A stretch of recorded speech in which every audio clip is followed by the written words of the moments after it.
அதிசயங்கள் செய்கிறவர் நம் அருகில் இருக்கிறார்.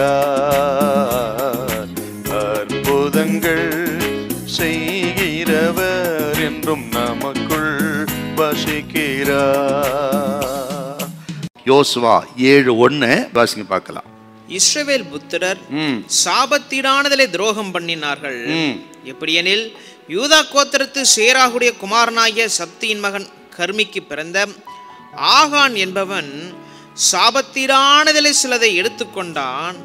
ஆகையால் இஸ்ரவேல் புத்திரர் மேல் கர்த்தருடைய கோபம் மூண்டது.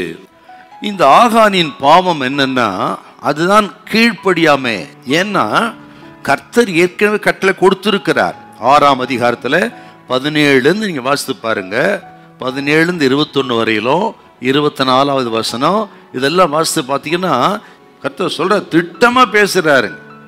இது எல்லாம் அறிந்தும் 7:21 கர்த்தருக்குரியதை இவன் எடுத்துக்கொண்டு கீழ்ப்படியாமல் போனான். தெரிந்தே இதை செய்தான் ஆகான். அதாவது தேவனுக்கு உரியது, தேவனுக்குரியதை எடுத்துக்கொண்டான்னா தேவனுக்குரியதை திருடி கொண்டான் ஆகான். எத்தனை பெரிய பாவம் பார்த்தீங்களா?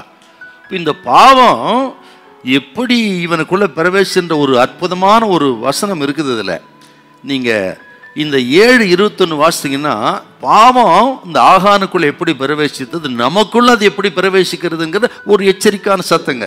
கண்டான், இச்சித்தான், எடுத்துக்கொண்டான். பாவம் தேவ பிள்ளைகள் வாழ்க்கையில இப்படித்தான் பிரவேசிக்குதுங்க. தன் கண்களை அவன் அலைய விட்டான் பாருங்க ஆகான். அதன் விளைவு தான் அதை காணவும் அதை இச்சிக்கவும் எடுத்துக்கொள்ளவும் துணியக்கூடிய ஒரு சூழ்நிலைக்கு தள்ளப்பட்டா. ஆக எங்க ஆரம்பிக்கிறது? கண்டான். கண்களில் தான் ரொம்ப கவனமா இருக்கிறது. கண்களை அலைய விட்டா அது பாவத்துக்கு இடம் உண்டாகும்ங்கிறத நீங்க மறக்கவே கூடாது. நீங்க ஆகவே இதை கேட்கிற கர்த்தருடைய பிள்ளைகள், உங்கள் கண்கள் நேராய் நோக்க கடவுது. இந்த வார்த்தை ரொம்ப முக்கியம் நமக்கு. ஆக கண்களை குறித்து கவனமாயிருங்கள். ஆக நினைச்சான், ஏன் அதை எடுத்துக்கிட்டா? எத்தனை நாள் இந்த வனாந்தரத்துல தொடர்ந்து இராணுவ வீரனாக கிடக்கிறது, இந்த கொஞ்சம் சம்பளத்தை வைத்து வாடுறது. ஆகவே நாம் திடீரென்று எல்லாம் எடுத்துக்கொண்டால் சீக்கிரம் பணக்காரராயிரலாம் என்று துணிந்து விட்டார். இன்னைக்கு நிறைய பேர் அப்படித்தான் குறுக்கு வழியில சம்பாதித்து சீக்கிரத்தில் ஐஸ்வர்யவானா மாறும்படியாக கண்டதை பார்க்கறது, கண்டதை கேட்கறது, கண்டதன் மேல் நோட்டம் வைக்கிறது. கவனிங்கள், குறுக்கு வழி என்னைக்கு ஆபத்து. கவனமா இருந்து வசனத்தின் மேல ஆர்வமா இருங்க. வசனத்துக்கு கீழ்ப்படிந்து நடங்க. ஏற்ற காலத்தில் தேவன் உயர்த்துவார். அதினதின் காலத்தில் நேர்த்தியாய் செய்கிற தெய்வம் உங்களை கைவிடவே மாட்டார். ஹல்லேலூயா, ஹல்லேலூயா.